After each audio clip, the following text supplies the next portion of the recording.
Cheers, and how you do, buckaroos? I have a pint mother's glass, but I didn't pack it to bring over here. I need to go through my storage and get it. So I put it in this mother, so at least I have it in a mother's glass. So I just picked this up at the brewery the other day. Well, yesterday, actually. It's Saturday as I'm doing this video.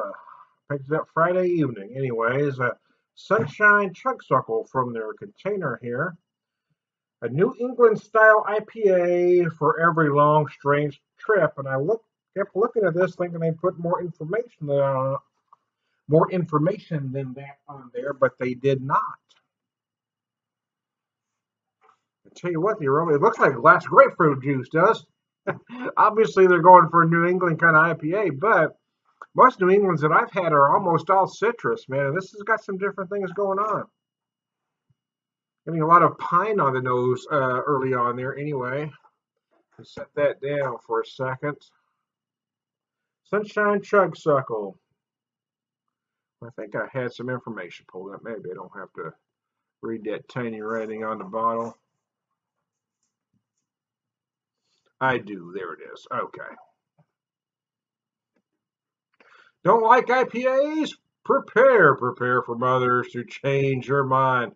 This New England IPA, this New England style IPA, shines a ray of pure sunshine on hop aroma and flavor. Yeah, it is incredibly aromatic, I will tell you. With minimal hop bitterness, Sunshine Chugsuckle features intense, dank, resiny, and citrus aroma. Yeah, I'll go with all that. Certainly resiny, a lot of resiny. There's some citrus, but boy, that resiny really stands out. And flavor with a full creamy mouthfeel for all the over-the-top flavor. Chugsuckle possesses an unparalleled drinkability. So there you go. I don't necessarily hate the style, although I've been known to make fun of it a little bit. I refer to them as brunch IPAs, which I know irritates some of my my friends. 6.5%. Looking for IBUs. I'm not seeing an IBU there. I think they have it listed on the bottle, but I'm having trouble reading it here, and such tiny lettering here. I think that says, I can't tell if that says 12 or 15 IBUs. Either way, I mean, I'm having a hard time wrapping myself around a 15 IBU IPA, but such as it is, let's just go with what they say. 6.5%. It isn't cheap though. I mean, it's about 10.5 for a 4-pack. I really think this ought to be 10.5 for a 6-pack, but the style is trendy. I see why they're getting more, but still.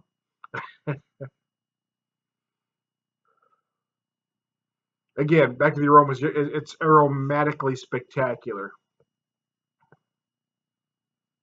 A lot of pine, and I find some citrus. I'm getting more zest, though. You know what I mean? I'm not getting, it feels more like grapefruit zest, lemon zest, orange zest. It doesn't feel like grapefruit, lemon, orange. It is a different aroma.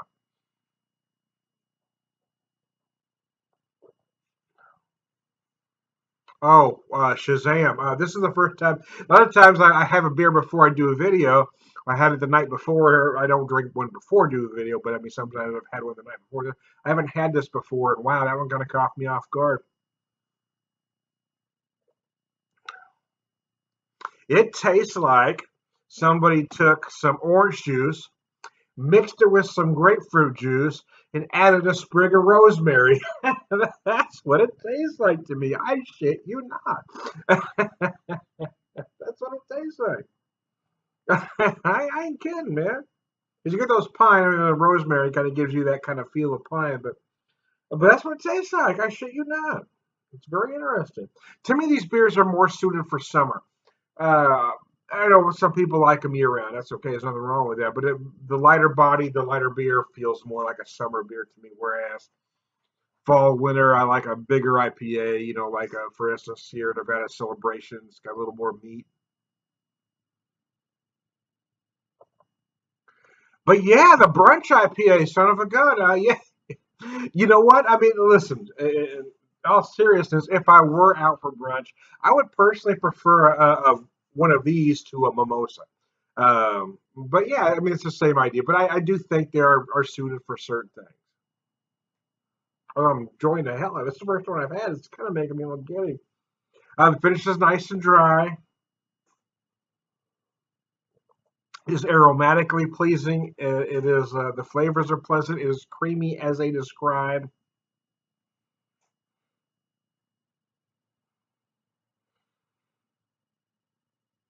It's like an orange, grapefruit, and rosemary Julius. That's what it tastes like. Somebody took some orange juice, some grapefruit juice, little half and half, and just a little bit of rosemary and put in a blender. That's what that tastes like to me. I shit you not. Damn, ain't bad at all, though. I tell you what. Anyway, oh mercy, Percy, that's interesting. I got to be honest with you. I like it more than I thought I was going to. In fact, I probably like it more than any of the style that I've had before because I like that that that dank resiny aspect, I guess, that they describe. But for me, I'm going to call it rosemary. Pine-like feeling to it. Because it seems to have more dimension. A lot of them taste just like juice. They taste just like an orange Julius or just like a grapefruit Julius. And I'm thinking, okay, they seem one dimensional to me. But this one really has more going on. It is light, it's crisp, it's easy to drink.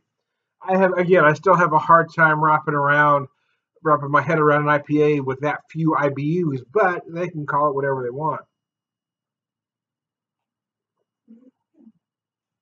However, it does have that lingering hoppiness, not bitterness, but hoppiness that other New England style IPAs that I've had. So, I mean, if I had, for instance, if I had 4 or 5 New Englands lined up, I would naturally assume that this one has less IBUs because it feels like all the others. So there you go. I am. Who are you? Who cares who gives a rat's ass? I, I am. I am. I am. I am. I said. I'll break it in Neil Diamond right now. To no one there. Anyways, I digress. To all my friends and mothers, to all mothers that are my friends. uh,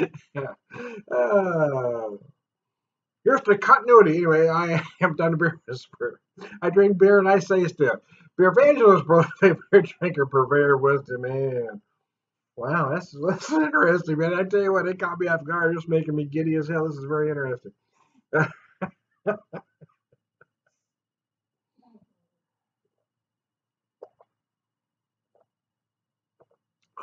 Biscuits. That's good, man. All around good guy.